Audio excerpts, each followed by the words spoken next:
ചില ക്ലയൻസിൻ്റെ അടുത്ത് വരുന്നത് ഒരു പെർട്ടിക്കുലർ പ്രോബ്ലം പറഞ്ഞിട്ടാണ്. അതായത് ഡോക്ടറെ, എൻ്റെ ചിരിക്കുന്ന സമയത്ത് എൻ്റെ ചുണ്ട് ഒരു വര പോലെയേ ഉള്ളൂ എന്ന് പറഞ്ഞിട്ട് വരാറുണ്ട്. എന്ന് വെച്ച് കഴിഞ്ഞാൽ ചുണ്ടിൻ്റെ സൈസ് അധികം ഇല്ല, ചുണ്ട് അത്ര പ്രോമിനൻ്റ് അല്ല.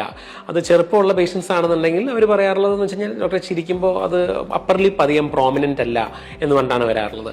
പ്രായമാകുമ്പോഴും ഇങ്ങനത്തെ ഒരു ഇഷ്യൂ വരാറുണ്ട്. എന്ന് വെച്ച് കഴിഞ്ഞാൽ പണ്ട് വോളിയം ഉണ്ടായിരുന്ന ചുണ്ടായിരുന്നു, ഇത് പണ്ട് പ്രായമാകുമ്പോഴും ഈ പറഞ്ഞ പോലെ അത് തിന്നായി ചുരുങ്ങിയിട്ട് വരാറുണ്ട്. അങ്ങനത്തെ ഒരു കേസുകൾ നമ്മൾ കാണാറുണ്ട്.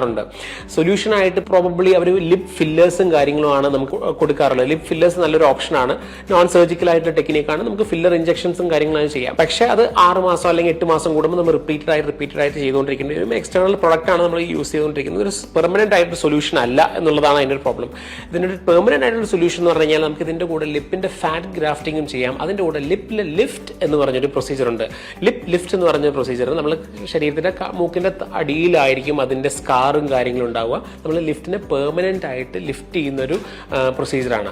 അത് നല്ലൊരു എസ്തെറ്റിക്കൽ അപ്പിയറൻസും ആ ലിപ്പിന്റെ സെൻട്രൽ പോർഷൻ നന്നായിട്ട് ലിഫ്റ്റ് ചെയ്ത് കിട്ടാനും സൈഡിലെ പോർഷനെ എസ്തെറ്റിക്കലായിട്ട് അതിൽ ഒരുമിച്ച് ലിഫ്റ്റ് ചെയ്ത് കിട്ടാനായിട്ടും അത് ഭയങ്കര ഹെൽപ്ഫുൾ ആയിട്ടുള്ള ഒരു പ്രൊസീജിയറാണ്. സിംഗിൾ ഡേയിൽ ലോക്കൽ അനസ്തീഷ്യയിൽ ചെയ്തിട്ട് അന്ന് തന്നെ വീട്ടിൽ പോകാൻ പറ്റുന്ന ഒരു പ്രൊസീജിയറാണ് ലിപ്പ് ലിഫ്റ്റ് എന്ന് പറഞ്ഞിട്ടുള്ള പ്രൊസീജിയർ.